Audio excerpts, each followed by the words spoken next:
নমস্কার, আমি অনন্যা। আপনাদের সবাইকে জানাই অনন্যার সাথে চ্যানেলে স্বাগত। দুর্গাপুজো আমাদের আবেগ। প্যান্ডেলের থিম পুজোর পাশাপাশি বনেদি বাড়ি ও বনেদি দুর্গাপুজো দেখতে ভালোবাসা আমার মতো মানুষের সংখ্যাও নেহাত কম নয়। আজকের ভিডিওতে গিরিশ পার্ক মেট্রো স্টেশনের আশেপাশে যে সমস্ত বিখ্যাত বনেদি বাড়ির পুজোগুলো হয় সেগুলো তুলে ধরলাম। ভিডিওর নিচে ডেসক্রিপশন বক্সে বাড়িগুলোর অ্যাড্রেসের গুগল ম্যাপও দেওয়া রইল আপনাদের সুবিধার্থে। আগাম শারদ শুভেচ্ছা রইল আপনাদের সবাইকে অনন্যার সাথে ইউটিউব চ্যানেলের পক্ষ থেকে। ইতিহাস প্রসিদ্ধ পাথুরিঘাটা স্ট্রিট, সেকালের এক অভিজাত বনেদি পাড়া। রাস্তার দুপাশে ঔপনিবেশিক স্থাপত্য, টানা রিকশার পরিচিত আওয়াজ, কাঁসা পিতলের দোকানে ঠোকাঠুকি আর সারিবদ্ধ সেকেলে বাড়িগুলো যেন অতীতের নীরব সাক্ষী। এই পাড়াতেই কয়েক শতাব্দী ধরে বেশ কিছু অভিজাত পরিবারের বাস। পাড়ায় আজও বেশ কিছু পারিবারিক পুজো তাই হয়, যার মধ্যে খেলাত ভবনের পুজো অন্যতম। মূল প্রবেশ দিয়ে আমরা খেলাত ভবনের ভিতরে প্রবেশ করছি। এই বাড়িগুলোর অনেকেই প্রাচীন আভিজাত্য সৌন্দর্য ধরে রাখতে না পারলেও খেলাত ভবন যে সেটা পেরেছে, যত এগোচ্ছি সেটা স্পষ্ট হচ্ছে ও মুগ্ধ হচ্ছি।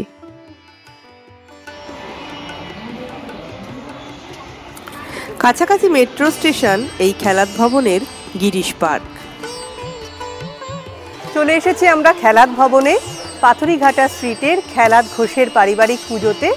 এই পুজোর বনেদি আনার কথা আমি নতুন করে কি বলবো। এই পুজোর সাথে শুধু যে পুজো তা নয়, এই পুজোর সাথে কিন্তু জড়িয়ে আছে সঙ্গীতের অনেক ইতিহাস। চলুন এই অপূর্ব সুন্দর বাড়িটা আমরা ঘুরে দেখি, মাতৃ প্রতিমা দর্শন করি। পাথুরিঘাটা স্ট্রিটে বাবু খেলাত ঘোষ মহাশয়ের বাড়ির ঠাকুরদালানটা যেন সবার থেকে আলাদা। খেলাত বাবুর বাড়ির পুজোই খেলাত ভবনের পুজো বলে পরিচিত, যাকে পাথুরিঘাটা রাজবাড়িও বলেন অনেকে। 1846 সালে বাবু খেলাত চন্দ্র ঘোষ মহাশয় তার নবনির্মিত 47 পাথুরিঘাটা স্ট্রিটের পাথুরিঘাটা প্রাসাদে দুর্গাপুজো শুরু করেন। একচালা রূপোর ডাকের সাজের প্রতিমা, মূর্তির পিছনে রূপলি রঙের মটচৌরি চালি, বাহন সিংহ এখানে ঘটকমুখী। পুজোর বয়স প্রায় 180 বছর। খেলাতবাবু ছিলেন ওয়ারেন হেস্টিংসের দেওয়ান রামলোচন ঘোষের নাতি। বর্তমানে ট্রাস্টের মাধ্যমে বাড়ির রক্ষণাবেক্ষণ করা হয়।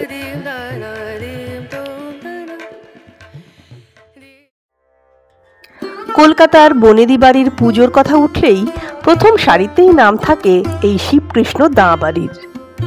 ঐতিহ্য, আভিজাত্য সুস্পষ্ট এই শিবকৃষ্ণ দাঁ পরিবারের পুজোয় ও বাড়ির প্রতিটি থামে। গোকুলচন্দ্র দাঁ 1840 সালে এই বাড়িতে দুর্গাপুজো শুরু করেছিলেন। এই একচালা মাতৃপ্রতিমায় কার্তিকের মূর্তিতে রয়েছে অভিনবত্ব। ঠাকুরদালানের কারুকার্য অপূর্ব। প্রায় 180 বছরের পুরনো পুজো এখানে। প্রতিমার সাজসজ্জা অপূর্ব। স্বর্ণ, হীরা, পান্নার অলঙ্কারে সজ্জিত মা এখানে। কথিত আছে এই বাড়িতে দেবী দুর্গা গয়না পরতে আসেন। ঝুলন্ত বারান্দাগুলোয় অদ্ভুত সুন্দর গঠন চিহ্নিত করে দেয় এটাই শিবকৃষ্ণ দাঁ বাড়ি। শিবকৃষ্ণ দাঁ বাড়ি থেকে একটু এগোলেই একদম রাস্তার উপরে নরসিংহ দাঁ মহাশয়ের বাড়ির পুজো, যা জোড়াসাঁকো দাঁ বাড়ির পুজো বলেও পরিচিত।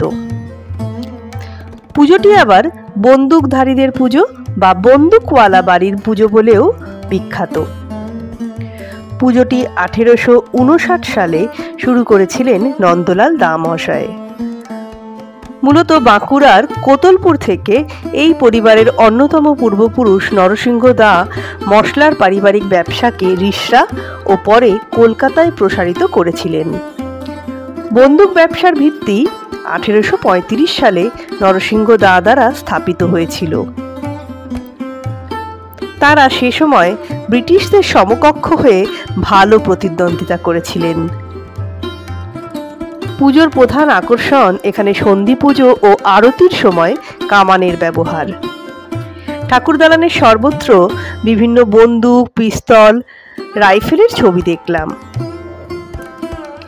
ডাকের সাজের অপূর্ব সুন্দর প্রতিমা এখানে। ঠাকুর দালানটিও ভীষণ ভীষণ সুন্দর। দাঁ পরিবারের আরেকটি অনন্য ঐতিহ্য হলো দশমীতে প্রতিমা বিসর্জনের আগে দেবীকে গান স্যালুট দেওয়া হয়।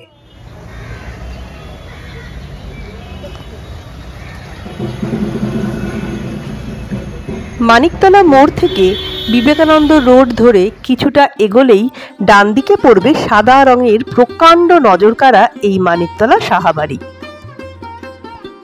চলে এসেছি এখন আমরা মানিকতলা সাহাবাড়িতে। এই ভিডিওটিতে যে কটা বনেদি বাড়ির পুজো দেখাবো ও তার সবকটি নিকটবর্তী মেট্রো স্টেশন হলো গিরিশ পার্ক। এখনো পর্যন্ত যে বাড়িগুলো দেখলাম আর যেগুলো দেখব প্রতিটি বাড়িরই ঠাকুর দালান অপূর্ব সুন্দর আর প্রত্যেকটাই একে অপরের থেকে কিন্তু আলাদা। সিঁড়ি দিয়ে ঠাকুর দালানে ওঠার মুখে দুপাশে রয়েছে শ্বেতপাথরের হাতির মূর্তি, আর ঠাকুর দালানে উঠে উপরে দুপাশে শ্বেতপাথরের সিংহমূর্তি যেন সাহাবাড়ির ঠাকুর দালানকে আলাদা করে চিহ্নিত করছে। এলাহাবাদ থেকে আগত এই পরিবার লবণের ব্যবসা করে প্রচুর সম্পত্তির অধিকারী হয়েছিল।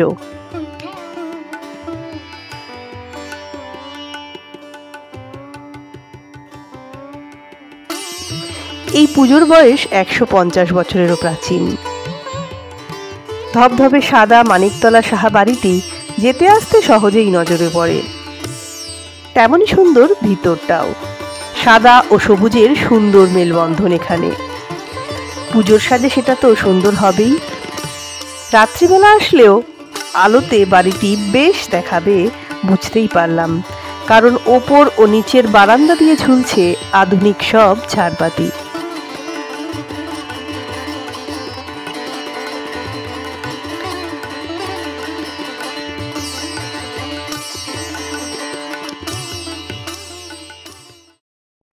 চলে এসেছি আমরা ছাতুবাবু লাটুবাবুর বাড়িতে, যেটাকে রামদুলাল নিবাস ঠাকুরবাটিও বলে।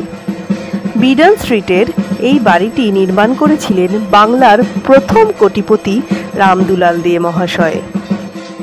সে কারণেই রামদুলাল নিবাস, যদিও ছাতুবাবু লাটুবাবুর বাড়ি বলেই এটি বেশি পরিচিত। রামদুলাল দে মহাশয়ের দুই পুত্র আশুতোষ দেব ও প্রমথনাথ দেবী ছাতুবাবু ও লাটুবাবু।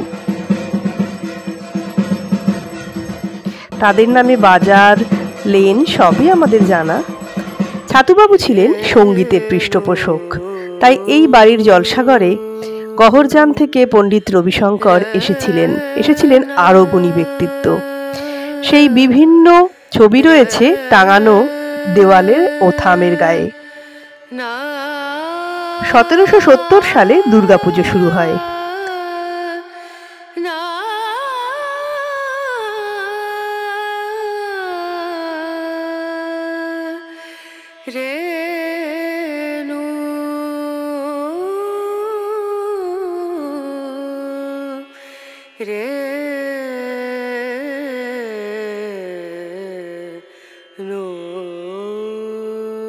রামদুলাল দের উত্তরসূরিরা এখনো পারিবারিক ঐতিহ্য বজায় রেখে পুজো চালিয়ে যাচ্ছেন। বর্তমানে ট্রাস্টের দ্বারা পরিচালিত হয় এখানে পুজো। একচালা মা দুর্গা, লক্ষ্মী সরস্বতী এখানে জয়া বিজয়া রূপে পূজিত হন। মায়ের বাহন সিংহ এখানে ঘটক কঘি। মা দুর্গাকে দশমহাবিদ্যা রূপে পুজো করা হয়। একসময় দশমীর দিন নীলকণ্ঠ পাখি ওড়ানোর রীতি ছিল এখানে।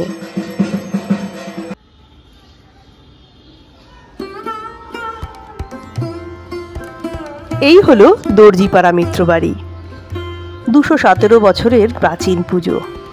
পুজো শুরু করেছিলেন রাধাকৃষ্ণ মিত্র, যিনি ছিলেন রামদুলাল দে সরকারের বড় জামাই, অর্থাৎ ছাতুবাবু লাটুবাবুর ভগ্নিপতি।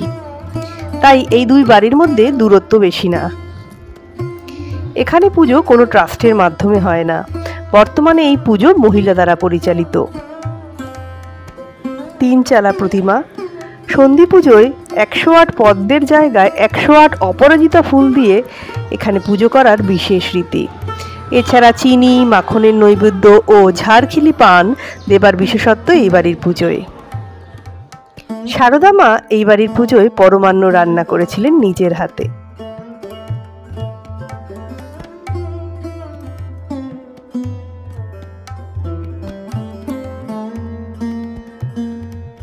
ঠনঠনিয়া কালীবাড়ির ঠিক উল্টো দিকে এই ঠনঠনিয়া দত্তবাড়ি। দুর্গাপুজো দ্বারকানাথ দত্ত দ্বারা 1855 সালে শুরু হয়েছিল, যা এখনো অব্যাহত।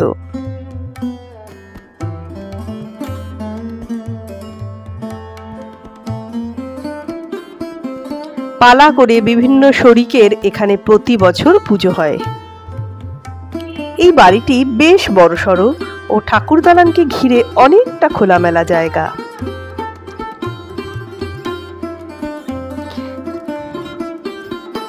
সিঁড়ি দিয়ে উঠে সাদা কালো মোজাইকের প্রকাণ্ড ঠাকুর দালান।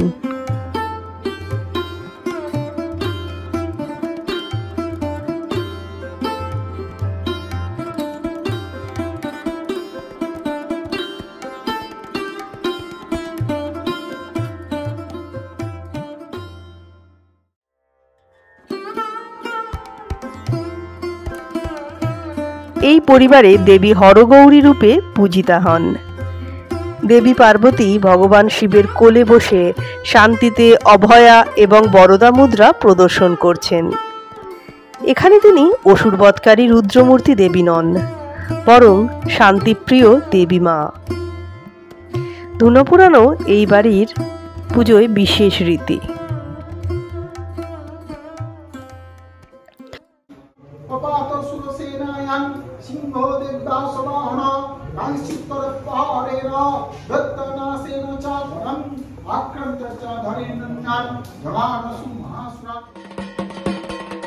ঠনঠনিয়া দত্তবাড়ি থেকে পায়ে হেঁটে কিছুটা এগোলেই ঠনঠনিয়া লাহাবাড়ি।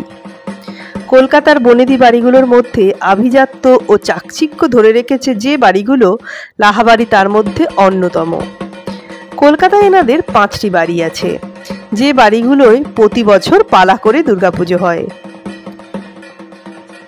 ঠাকুর দালানটি অপূর্ব বললেও কম বলা হবে।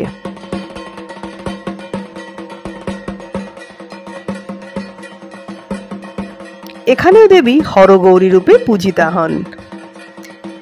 দেবী পার্বতী শিবের কোলে যেন তার ছত্র ছায়ায় পরম শান্তিতে অভয়া রূপী।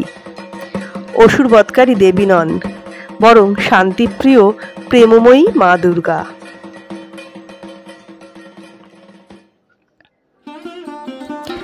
পাথুরিঘাটায় খেলাত ভবনের একদম পাশেই বলতে পারেন এই মনমতো ঘোষ বাড়ি। 46 পাথুরিঘাটা স্ট্রিটে এই প্রাচীন বাড়িটিতে দুর্গাপুজো চালু করেন খেলাত ঘোষের প্রপিতামহ মন্মথনাথ ঘোষ মহাশয়। তার মৃত্যুর পর তার পুত্র রামলোচন ও তার বংশধররা পুজোর ধারা অব্যাহত রাখেন। রামলোচন ছিলেন ওয়ারেন হেস্টিংসের দেওয়ান। তার পুজো দেখতে সস্ত্রীক ওয়ারেন হেস্টিংসও এসেছিলেন একসময়। প্রাক্তন বিসিসিআই প্রেসিডেন্ট জগমোহন ডালমিয়া ছিলেন এই বাড়ির জামাই। এই বাড়ির সাথেও অল বেঙ্গল মিউজিক কনফারেন্সের যোগসূত্র আছে গভীরভাবে। খেলার ভবনের মতো চাকচিক্য না থাকলেও প্রাচীন বনেদি অনুভূতি রয়েছে কিন্তু বাড়িটিতে। রূপলি রাকের সাজের দুর্গা প্রতিমা এখানে, কড়িবর্গার ছাদ, নিচে চাঁদোয়া, সাদা কালো মেঝেকে একটা আলাদা প্রাচীন অনুভূতি। পাথুরিঘাটা স্ট্রিটের হরকুটিরের পুজোটির বয়স প্রায় 300 বছরেরও বেশি। রাধাকান্ত চট্টোপাধ্যায়ের উদ্যোগেই এই বাড়িতে পারিবারিক পুজো শুরু হয়। একসময় ঠাকুর দালানে পুজোর সময় শাস্ত্রীয় সঙ্গীতের আসর বসত। এই বাড়ির হরপ্রসাদ বন্দ্যোপাধ্যায়ের সঙ্গে শ্রী শ্রী রামকৃষ্ণদেবও যোগ দিতেন সেখানে। পণ্ডিত যদু ভট্টও এসেছিলেন এখানে তালিম নিতে। এই বাড়ির পুজোয় কোনোদিন বলি ও কুমারী পুজো হয়নি। এই পুজোর বৈশিষ্ট্য মাকে নিবেদন করা বিভিন্ন ভোগে।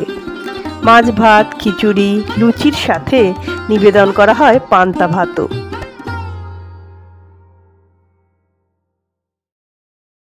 অনন্যার সাথে এরকম নতুন নতুন জায়গা আপনাদের ঘুরে দেখতে কেমন লাগছে সেটা অবশ্যই জানাবেন। যদি ভালো লাগে তাহলে অনন্যার সাথে সাবস্ক্রাইব করে এভাবেই পাশে থাকুন। সবাই খুব খুব ভালো থাকুন, সুস্থ থাকুন।